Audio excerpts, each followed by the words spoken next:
In 1941, the Red Army sent dogs carrying explosive harnesses into battle against German tanks.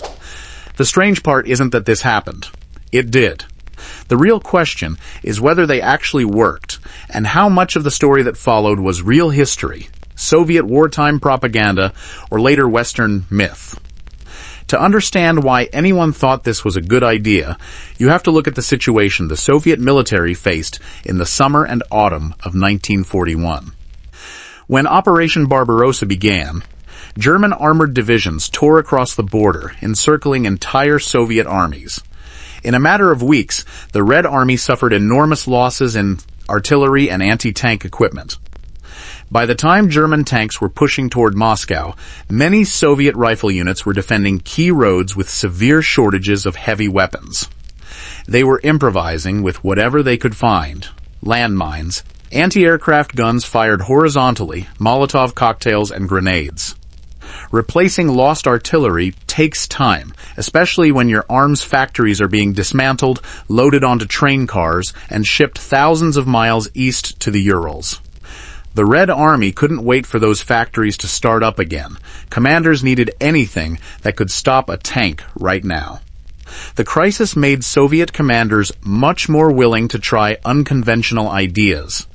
And that brought them back to an experimental pre-war project involving trained dogs equipped with explosive harnesses, known in Soviet military terminology as sobaki, istrebiteli, tankov, literally tank destroyer dogs.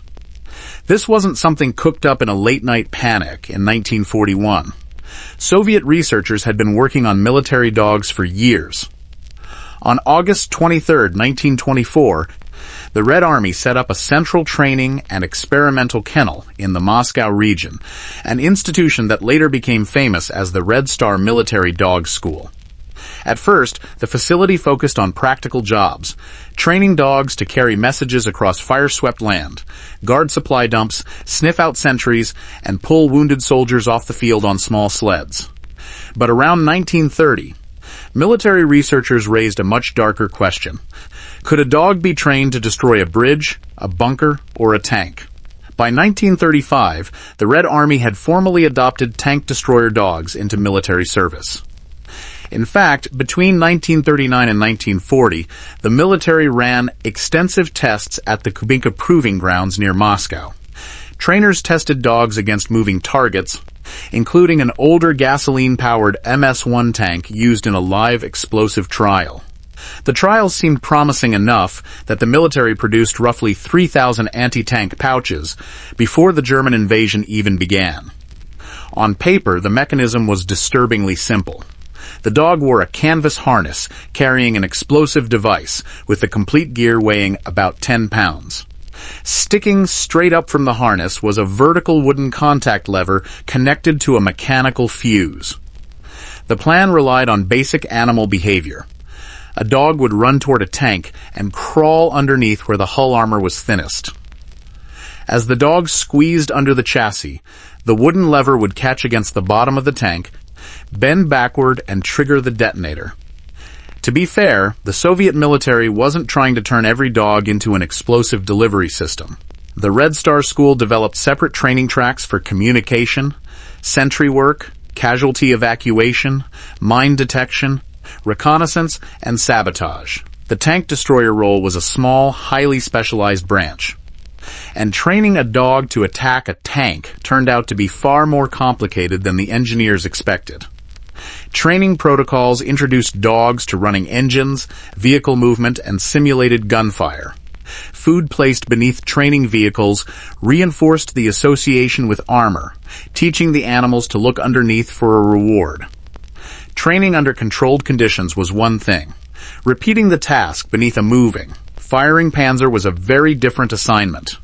No test range could fully reproduce the movement, noise, defensive fire, and confusion of an actual armored attack. The entire weapon depended on a frightened animal making exactly the right decision in the loudest, most chaotic place imaginable. In the autumn of 1941, as German forces closed in on Moscow, the first specialized dog detachments were sent to active frontline sectors. And this is where the neat plan on paper met the mess of real warfare. In some early deployments, dogs had to cross exposed ground toward moving armor, and things went wrong quickly. German tanks didn't stand still like training targets. They moved in tactical coordination, backed by advancing infantry firing rifles and machine guns. Later accounts describe some dogs seeking cover in shell craters or running straight back toward Soviet positions where they felt safe. Because the wooden contact levers were armed before release, a returning dog was a crawling explosive.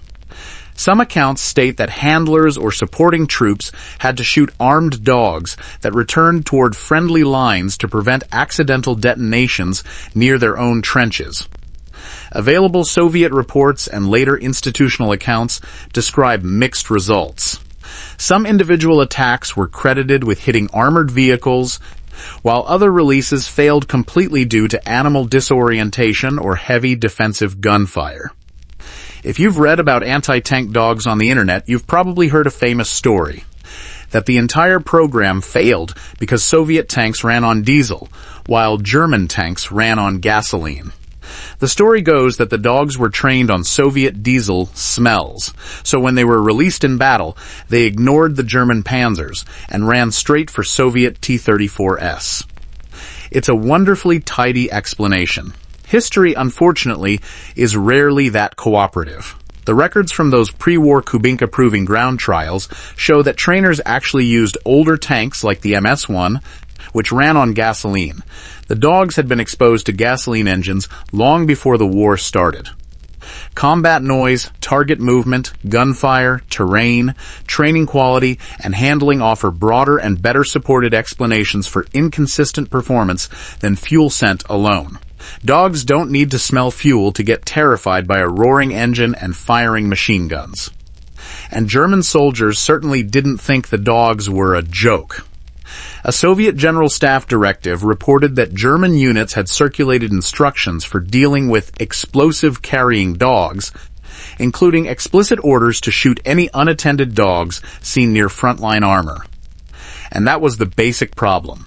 The weapon only worked if a frightened animal did exactly what the plan expected under the extreme stress of armored combat. By 1942, Red Army instructions were laying out much more specific rules for how anti-tank dog units should be organized and deployed. The instructions framed them as auxiliary weapons, telling handlers to release them from cover at distances up to 200 meters, with 100 to 150 meters described as the most effective range.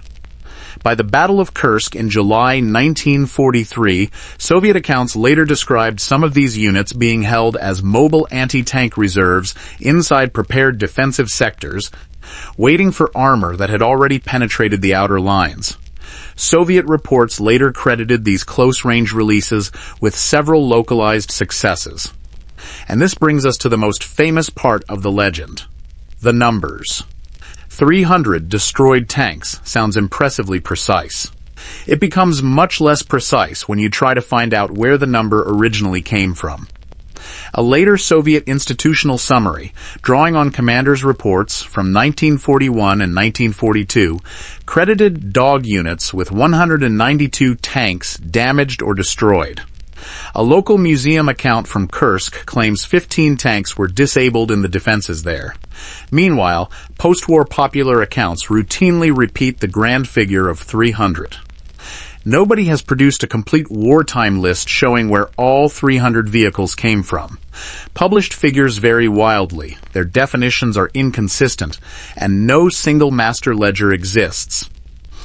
By 1943, the Red Army was fighting a very different war. Soviet industrial capacity had recovered from the losses of 1941, and factories were delivering vast quantities of conventional weapons to the front. Soviet anti-tank defenses had become much deeper and more conventional, relying on troops who had become much better at combining artillery, dense minefields, anti-tank rifles, tanks, self-propelled guns, and prepared defenses. Mass use of tank destroyer dogs appears to have ended after Kursk, although isolated deployments were still reported in 1944 and 1945. Their military value declined as Soviet anti-tank defenses became denser, doctrine changed, and the Red Army moved increasingly toward large-scale offensive operations. As conventional anti-tank weapons filled the front line, Soviet military dog units increasingly shifted toward roles where dogs proved far more dependable. Mine detection dogs, in particular, proved extraordinarily useful, locating large numbers of buried landmines and unexploded munitions during wartime advances and post-war clearance operations across Eastern Europe. Tank destroyer dogs did reach Soviet battlefields, and some wartime reports credited them with real local successes. But the surviving evidence is too fragmented to confirm either the famous 300 tank claim or the opposite story of complete failure. What endured was not the explosive harness. It was the Red Army's wider military dog program, especially in mine detection, communication, guard work, and casualty support.